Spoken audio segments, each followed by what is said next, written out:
They told everyone the nightmare ended 6 years ago. They said the gate was closed. They said the monsters were gone. But nightmares don't disappear. They just learn how to hide. Noah transferred to Westbridge High on a quiet Monday morning. New town, new school, new life. Or that's what he told himself. The truth was, he wasn't running toward anything. He was running away from the memories. From the night his little sister Lily disappeared without a trace. No body, no blood, no scream.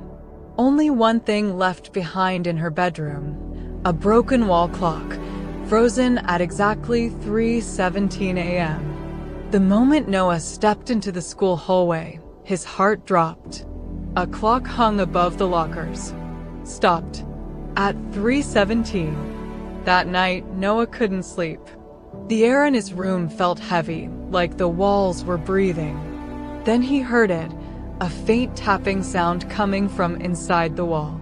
Slow, careful, like fingers knocking from the other side. His chest tightened as a whisper slid directly into his mind. Time is thin here. His vision exploded into nightmare images. Students with hollow eyes, bodies floating in darkness, a tall shadow moving like a broken spider, and beneath it all a deep, animal roar that shook the inside of his bones. The next morning, a student named Ryan didn't show up for class. By lunch, teachers were calling his name. By evening, the police were searching the school. Ryan's locker was found open. His bag lay on the floor, and on the wall behind it, someone had drawn a clock in fresh, dripping red. Frozen at 3:17. That night, Noah saw Ryan in his dream, floating, screaming without a mouth. His bones bent slowly at impossible angles. Behind him stood the tall shadow. The thing spoke without moving its mouth. Fear feeds the doorway. Ryan's body snapped in half like paper. Noah woke up screaming. The next disappearance happened 2 days later. Then another. Always the same sign.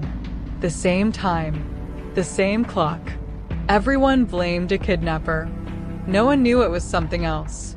With the help of his only friend Maya, he broke into the school at night. They forced open the rusted basement door no one was ever supposed to touch. Beneath the stairs, they found an old underground lab. Broken cages, burned machines, walls covered in deep claw marks. And in the center of the floor, a massive flower-shaped shadow burned into the concrete. The lights suddenly died. Something breathed in the darkness. Wet footsteps echoed. Then it stepped into the red emergency glow. Tall, muscle torn open like raw meat. Its head unfolded into a screaming mouth of petals. The monster charged. Maya ran. It didn't follow her. It followed Noah. Just before it reached him, reality cracked. Noah wasn't in the lab anymore. He was back in his childhood home. 6 years ago, the night Lily vanished. He remembered everything now. Lily hadn't been taken. She had been called. A crack of red light opened in her bedroom wall. A voice whispered to her, gentle and cruel at the same time. You can save him. Noah had been dying that night from a high fever. Lily stepped into the crack to save her brother. She saved him. Noah had been dying that night from a high fever. Lily stepped into the crack to save her brother. She saved him. But she never came back. The monster never took her. The gate did. The truth crushed him. The gate opened because of him. Noah found himself standing inside a dead, red world. The sky cracked with crimson lightning. Bodies floated like broken dolls. The tall shadow stood before him again. But this time, he saw Lily's face inside it. Crying. Trapped. The monster spoke using her voice. She is the heart of the gate. You are the key. Behind them, the ground split open. Dozens. Hundreds. Thousands of screaming creatures crawled toward the real world. The final invasion had begun. Back in reality, Maya activated the old lab's failing power core. Alarms screamed through the underground tunnels. The machine began to overload. Noah understood what had to be done. He held Lily one last time.